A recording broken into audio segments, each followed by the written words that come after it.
Today, I'm going to show you how to use a manual, non-electric breast pump. This pump is simple, lightweight, and perfect for moms who want comfort and control. It doesn't need electricity or batteries, so you can use it anytime, anywhere. First, make sure the pump is clean and properly assembled.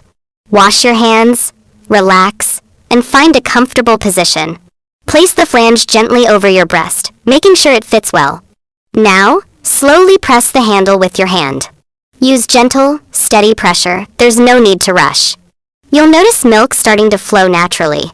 Adjust the speed and pressure according to your comfort. This manual pump is quiet, easy to use, and great for travel or home use. When you're done, carefully remove the pump and store the milk safely. That's it! Simple, natural, and stress-free pumping. If you found this helpful, don't forget to like, subscribe, and share with other moms. Thank you for watching. ****